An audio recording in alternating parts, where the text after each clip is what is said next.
Now the 30th anniversary is approaching with the next major update. Today we're gonna take a look at the third year anniversary wish list that the community is hoping for. Some of the changes, quality of life feature coming to Diablo Immortal, and this is gonna be a wish list created by the community. So let's go, let's check it out if I agree with this or not. 3-year anniversary wish list.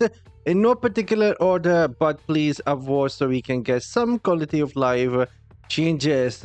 Number 1, increase the monster essence maximum to 30 plus. If you don't know what the monster essence is, you go to open world, kill monsters and monster essence drop, and then you collect 10 of those, go to the bestiary and try and get some legendary loot from that. And I do agree that it is going to be a neat feature if they increase the 10 cap all the way to 30 or even more. You can basically farm for a bit longer before you have to go back to the bestiary. It is going to be a decent quality of life feature, at least in my opinion. And then number 2, change loot table inside a cursed tower. Survivor bean, inventory fill up before finishing one run.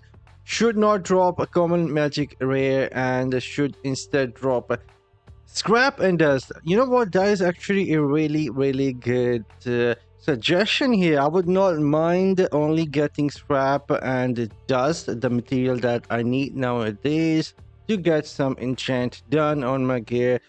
I do have a familiar that allow me to basically salvage whenever I want. I just go and salvage remotely, but still having this quality of life feature is gonna be pretty decent, where you get only dust and scrap from a custard tower and the survivor bean. I mean, why not? And anyhow, survivor bean goblin should not drop loot, should instead drop scrap dust, so your inventory mail isn't overflowed. Again, a really good suggestion here. I would not mind only getting scrap from playing the survivor bean. Anyhow, Warband Set Gear should not be class specific. You know what, this is actually really stupid. Why some of the items in the survivor bean inventory are class specific? If we go take a look at my Casa Samaringa inventory, Warband stash, you can see some of these items or the green set items I cannot equip. But if you guys know, when we class change, our items do change to your new class. So would be nice if they remove this. I cannot just basically equip most of these items, which is kind of sad. But anyhow, if we go back and continue reading, what are the other suggestions here?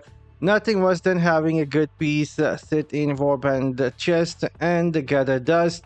Add a waypoint or teleport option out of Sarenga versus going directly back to the old port.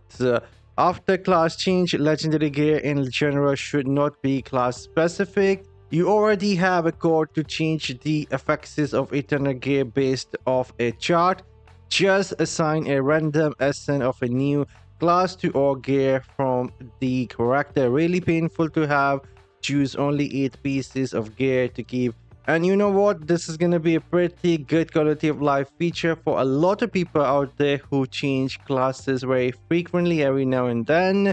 This is something that we need for very long time, so hopefully something like this will be coming in the next major update and will bring some more quality of life feature. Anyhow, add more profile star scheme metrics, battleground, the leaderboard losing win rate was the start of a trend which is in the wrong direction. I would prefer more stars, game played, win rate, MVPs, badges earned, prior cycle battleground stars, etc. This is going to be a nice feature to look at, but once this will happen, then you know that people will be comparing classes and maybe they are trying to avoid it. Anyhow, on regular profile, a top challenger rift, maybe dungeon played, monster slayed, rift, maybe reset in every cycle. Again, this is some basic metrics to see how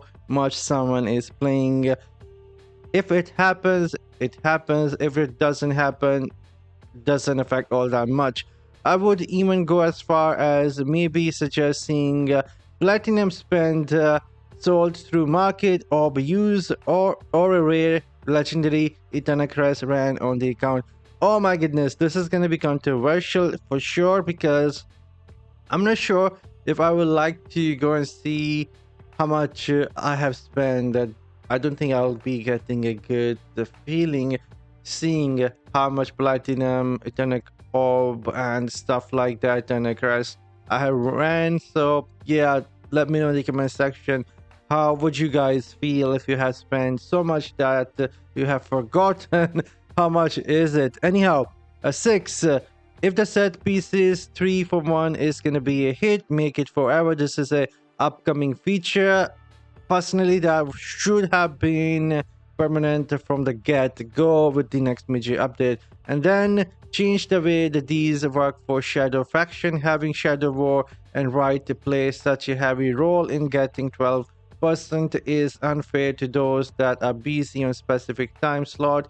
I would just say top 300 shadows on the leaderboard should be eligible for 12% badge. For example, it is better than current system. Majority of the shadow wars are literally against 0 opponents, recommending increasing rewards of Right of Exile and Shadow War participant to legendary crest instead of these. Again, this is going to be controversial. If you like the coin system where you have to work a lot and participate into everything, then this is going to be for you, the coin system. If you want a bit more lazy one, then this is what they can do. Number 8, edit from the comments. Remove the skill stone extraction cost of 500 platinum. This is much needed because nowadays I just delete them straight away, not even bothering with the skill stone. And lastly, edit from the comments. Increase the Heliquary max from level 70. Providing a 14 combat rating every 1-2 months shouldn't be game breaking, and will attribute to raid bosses constantly getting slayed. Maybe add a random rare occasion of end the portal where the raid boss drops a 1 max per week item. Also reduce the warband ticket cost of the per legendary crest from 1600 to a fair price of 1000. And keep up the good work. Thanks for a fun 3-year. Game is in a great spot from where it was in the beginning. Thank you. And we're gonna leave this post a thumbs up. Let me know in the comment section down below what are the things that you are looking forward to in the 3rd year anniversary, or what is your wish list other than freely able to max your resonance and secondary stats that we know everyone wants to do. And yeah, I'm signing off. See you all in the next one. You guys have a great day. Later.